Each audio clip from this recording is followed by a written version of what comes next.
Tefía, Tefir, después el Museo de la Acogida, Museo de la Acogida. Pasando el pueblo, dirección al Valle de la Concepción, después del Valle de la Concepción al Valle de Santa Inés. Ahí vamos a parar para el almuerzo es opcional, ¿vale? El almuerzo hay un menú, perejil, ajo, más vinagre. Después hay manera de hacerlo, ¿no? Después es más suave, el mojo picón, aceite de oliva, ajo, después tenemos pimiento, la guindilla, pero no es tan picante como la guindilla americana, mexicana. Es más suave, por eso que no tenéis que poner papel higiénico en la nevera. Sabéis muy bien que la guindilla quema 2 veces, ¿no? Pues vino, agua, pan, postre del día, puede ser. Y con right direction Villa Verde, Villa Verde, okay? 2 hours Villa, yeah. Then on Villa Verde, La Oliva. The first stop of the day is gonna be the aloe vera fabric. Aloe vera. There will be somebody to give you a small talk about this plant, as you know on the brochure, and there will be aloe vera fabric is on the factory. It's on the brochure. Then after the aloe vera, you're gonna drive direction, the Secret Mountains, then the Burnt Mountains, passing the village of Tefía, and then from Tefía there's a Iggy Museum, some old traditional houses. And after Tefía direction, the Valley of the Conception, and then we'll be arriving at the Valley of Santa Inés. Valley of Santa Inés. And we're gonna stop for lunch. Okay, the lunch is optional. We can have a menu.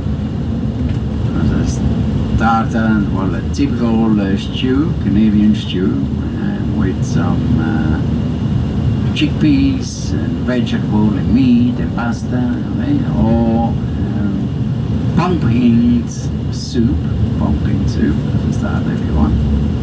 Then the main course is chicken, legs on bone, or with salad and Canadian potatoes. Hay también pollo, muslo de pollo con ensalada de papa arrugada, una de las dos, si quiere pescado o carne. Then the chicken leg on bone, cooked in the oven with salad and Canadian potatoes. You know those wrinkled potatoes, papas arrugadas, boiled potatoes. You have to eat them with the skin, very nice. Then you go on the table 2 different sauces: the green mushu sauce, olive oil, garlic, coriander, basil, mild, bit more vinegar.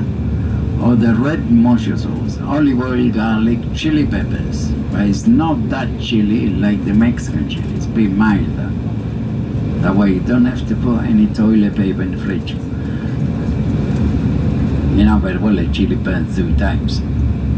Okay, then wine and water, bread, and dessert. Well, it's ice cream, sweet. Ice cream too. That's for €12 adults per person. All right, then after the lunch, all the way up to the mountain massive of Fuerteventura, viewpoint of the north part of the island, and then the valley of Fuerteventura as well, and the old capital, and you got some free time in the old capital. After the stop of Fuerteventura, we kind of driving back the same way, direction. The small houses of the angel, la casita del ángel, village of a small village. Then direction Puerto del Rosario, the new capital, and after Puerto del Rosario, all the way to the white sand dunes of Corralejo. It's gonna be our last stop. But slowly, while we're driving forward, I will explain to you where we are or which one is gonna be our next stop. Al izquierdo, doble agua, un edificio rectangular. Se llama la Casa de la Chilla.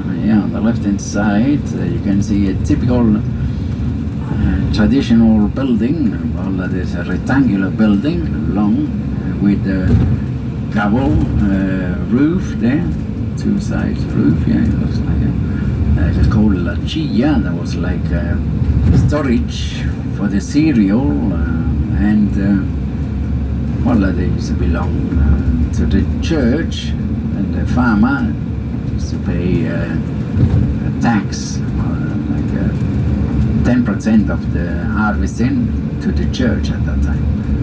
And then they could work out how much food they had for the inhabitants for the whole year. You know, it's like a storage unit.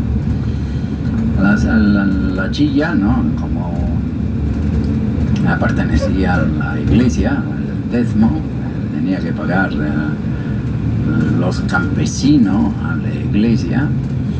Después guardaban los cereales, el grano en la chilla.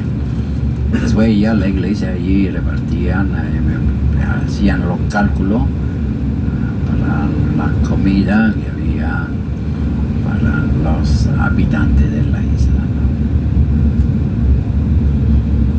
Ya estamos llegando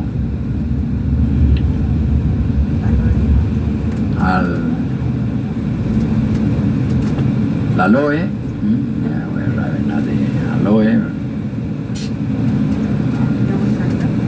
Sí, ahora bajamos. Podéis dejar todo encima del autocar, lo que no les falte. You can leave everything on the bus what you don't need. Okay? Keep the same seats. Mantenemos el mismo asiento. Y nos quedamos aquí media horita más o menos. We're gonna stay about half an hour. Aloe vera. Ahora me sigan, por favor. Please follow me. Hey, don't forget to keep the same seats. Leave.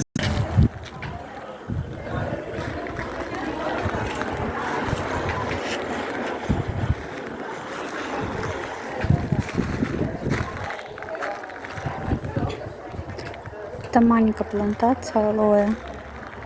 Там только 1000 растений, саженцев. А самая большая находится в Гран-Канарии, там 1 000 000. А там основное производственный цех. Мы пили напиток алоэ. Он хороший для детокса. Такой на вкус мерзопакостный, конечно.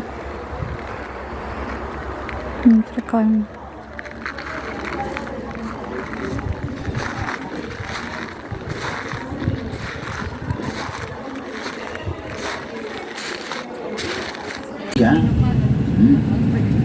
En una bahía hacían, cuando llegaba la pleamar, ¿vale? Construían un muro,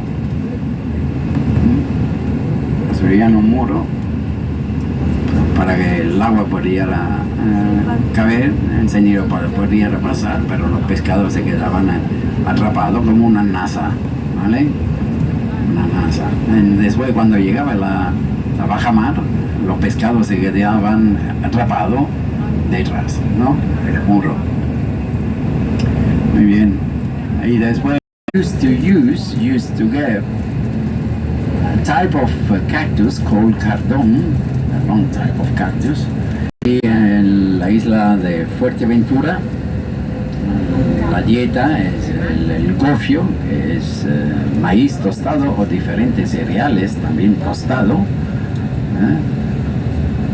Después se mezclaba como desayuno con leche, harina de gofio, con que el cereal se le quita toda el agua, tiene que tostarlo, ¿vale?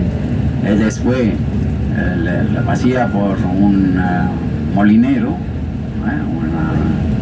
una tabona normalmente, o a mano, con dos piedras volcánicas que se usaban para sacar la harina, y después se guardaba el gofio en esa manera. Allí la aguantaban todo el año. Aquí estamos en el pueblo de Tefía, el ecomuseo, viviendas tradicionales que fueron reformadas por el Cabildo de Fuerteventura, la típica vivienda tradicional del Museo de la Acogida. Ladies and gentlemen, here we are in Tefía, very peculiar, well, traditional houses from the farmers that the Fuerteventura government refurbished and they made a museum of EQ Museum. Well, the diet, mirar aquí, hay una molina, al otro lado hay un molino, molino, there's a female windmill here on the right, and on the back there, and you see there's a male one, the typical one we know from Europe, from Holland, like the Holland ones. Eso que se parece el molino mucho de la Castilla-La Mancha, de la molina más nueva, ¿no? De aquí de Canarias. Well, the diet of the Aborigine, especially, was a lot of cereal. But the problem with the idea on the island is how to keep the cereal for all the year round. And they came to the idea, the only way to do it was to get the water out of the cereals. With that, the best way was to toast the cereal, then grain it, make a flour out of it, and then used to keep it for all the year round. And there's no way how to keep the cereals without getting off. That was one of the ways that the gofio, this typical flour, Canadian flour of cereal, and then they use it as a breakfast with milk, or they used to use it as well for soups, to thicken up the soup, and as well as a dessert, we used to mix it with honey and other wines, and there's a gofio. As you notice, very barren, the island, es muy desértica la isla, como podéis ver, muy desértica. La diferencia del molino, 3 plantas en la alza, ¿vale? El mecanismo hacia la parte superior, se podía mover el mecanismo, la aspa, la dirección de los vientos, pero el molinero tenía que subir. Bien. Pero antes de la conquista de la isla, de todo, la isla Canaria, la conquista empezó en el año 1402 en Lanzarote con 2 caballeros normandos, Jean de Betancourt y Cadifer de la Salle. En el año 1402 fueron a Lanzarote y empezaron a conquistar Lanzarote. Fue en el año 1404 decidieron de venir a Fuerteventura. A esa época, antes de la conquista, aquí en Fuerteventura había 2 reinos. De la zona sur el de Jandía. En la zona norte, el de Lanzarote, con 2 reyes. Ayose en la zona sur y ya llegaron a la rendición. Se tuvieron que rendir a los caballeros normannos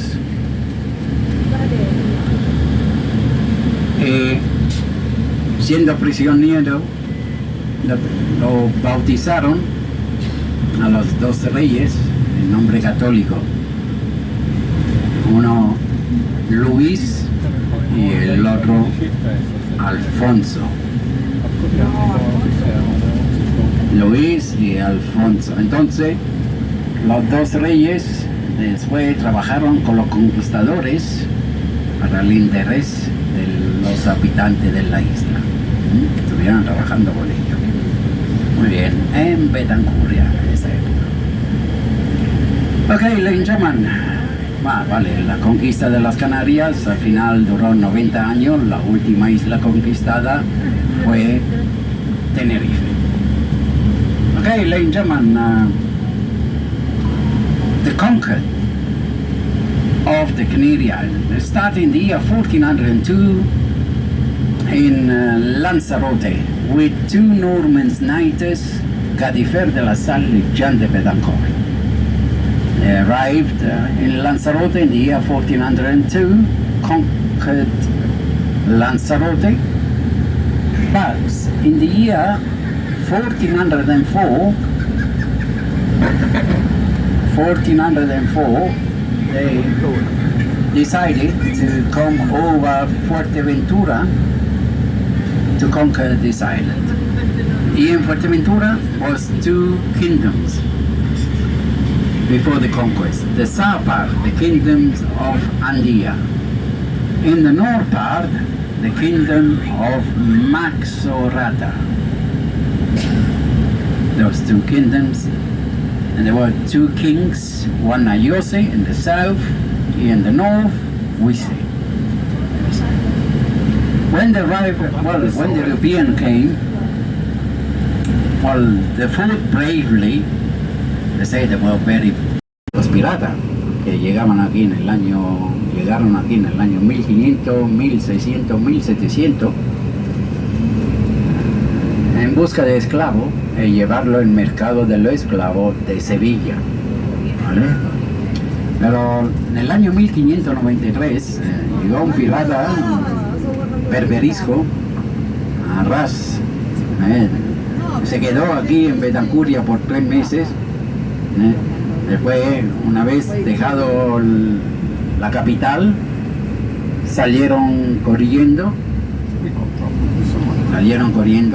destruyendo también Fuerteventura.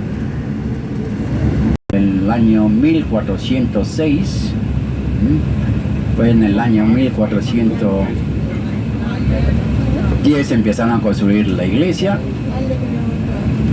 Tiene la primera catedral también aquí de Fuerteventura.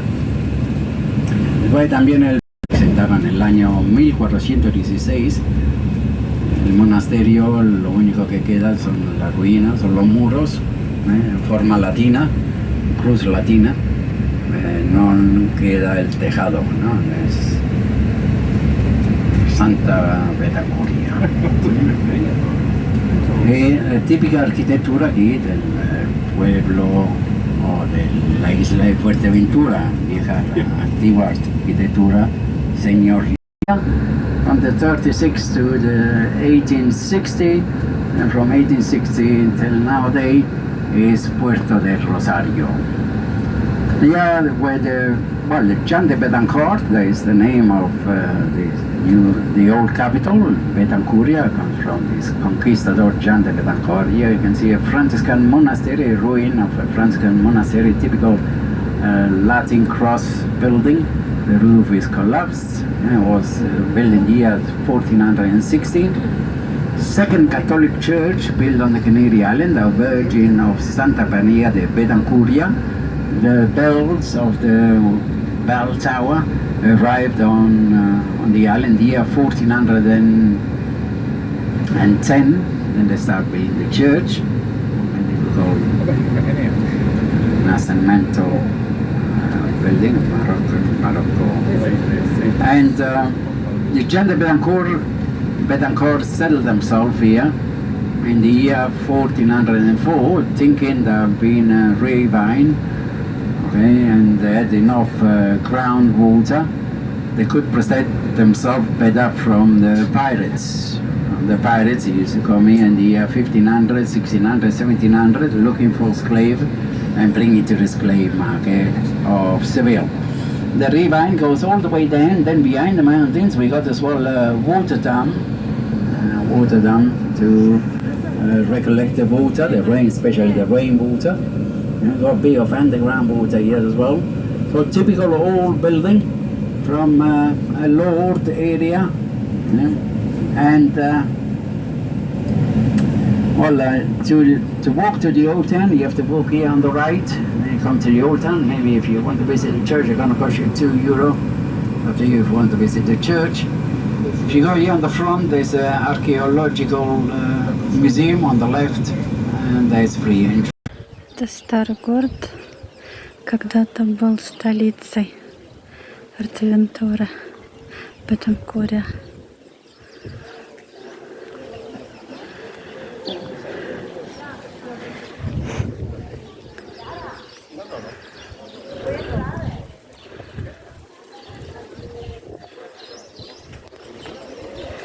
Дома все сохранилось, как было.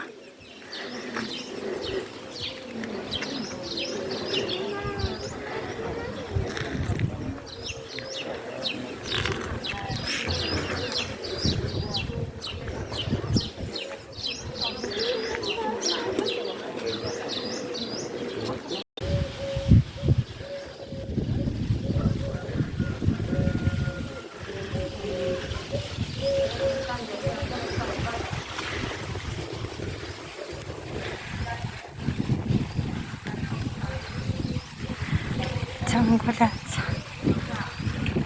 по старому городу.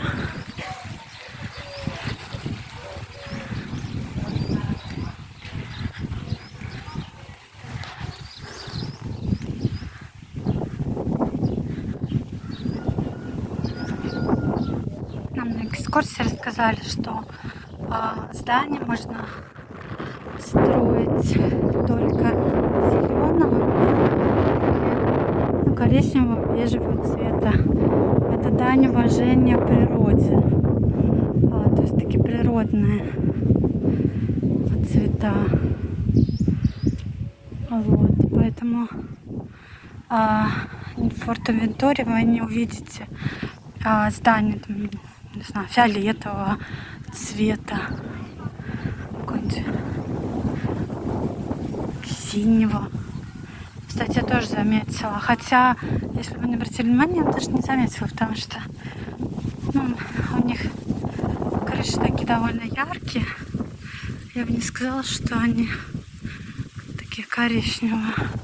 Ну да, вот такой цвет кирпичный. Вот. Это красивенько. Главное, ноги не сломать. Я сейчас споткнулась, чуть не грохнулась. Вообще весело. Носом улетела.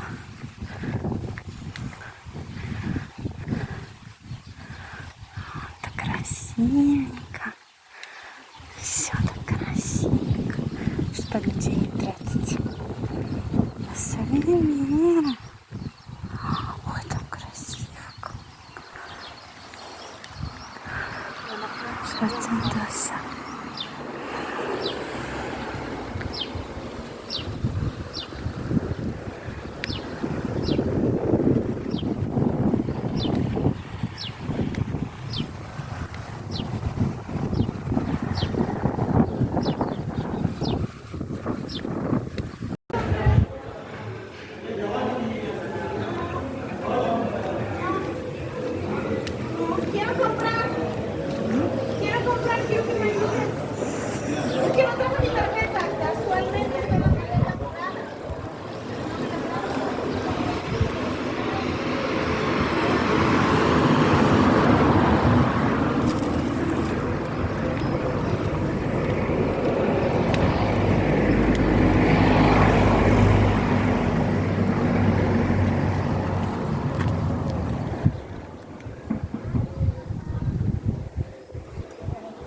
tenemos ahí el barranco de Betancuria, ravine of Betancuria. And now we're gonna do a photo stop that you can take some.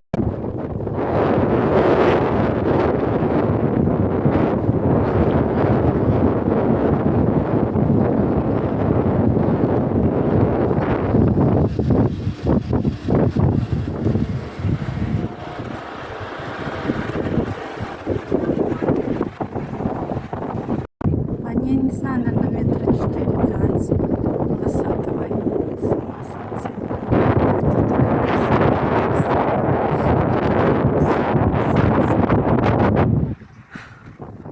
Даже не верится.